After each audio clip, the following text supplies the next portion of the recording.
Are you sure you want to do this? It's not necessary. It's entirely necessary, Voren. I've been thinking about this since she was brought back. If you're worried, there's really no need to.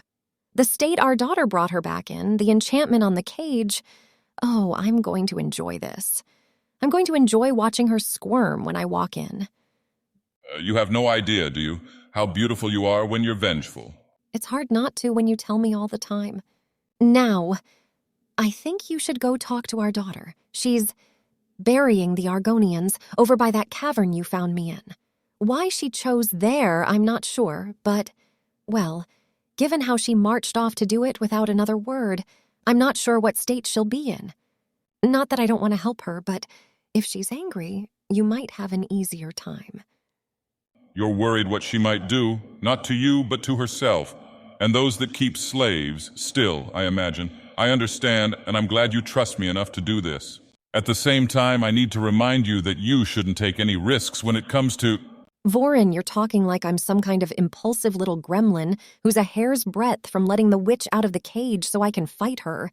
Sadara, my sweet, wonderful Sadara, you were incarnated to kill me, and within a week of entering Red Mountain, you were proving all the assumptions about bards to be true. You are an impulsive little gremlin.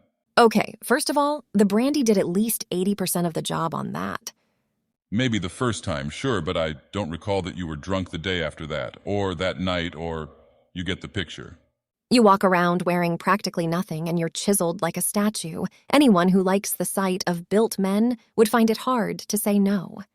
And as I recall, you were the one who surprised me with an embrace the next morning. I walked into the heart chamber, and there you were right behind me, hugging me and practically purring. In my defense, it had been a very, very long time since I felt the skin of another person against my own, with anything other than ill intent as a motivation. I didn't realize how much I needed to be touched until you kissed me. And when you did, it was like I had only just realized I was starving for it. Now, as lovely as this talk has been, and I will want to continue it later, I do need to be going.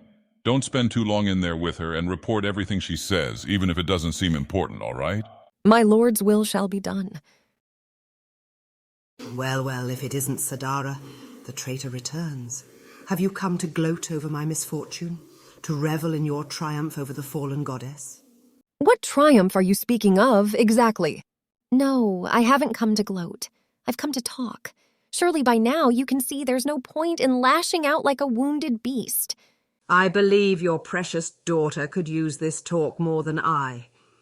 Tell me, were you really involved with her conception at all?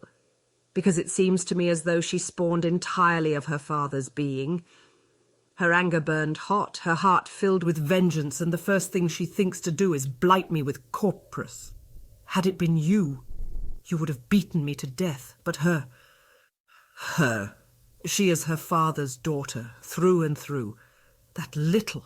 If you know what's good for you, you won't finish that sentence. Perhaps you would rather I speak of you and what you've done, your rekindled romance. So touching, the love story of the ghost and her mad demon.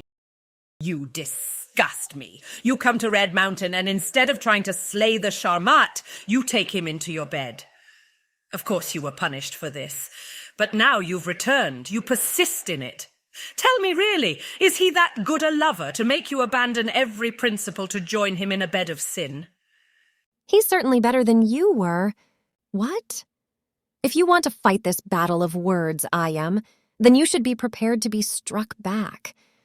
Let me start by saying it doesn't speak well to your skills as a lover that both your spouses immediately switched teams on their next relationships. How dare you, you contemptible, wretched, vile— Talk all you want, I am. You're here in the heart chamber, the very seat of my Voren's power. I don't know how quickly the corpus will work on you. It's different for everyone. Mine was rather quick, but I got it cured before it could do much. My daughter has the same immunity to it that I do. But with your allies abandoning you, I would not wish corpus's progression on most people. But you I make an exception for.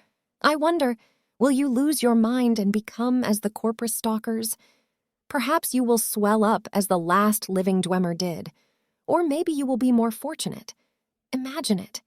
Being blind, tired, unable to sleep. And then you lose the need for physical sight at all.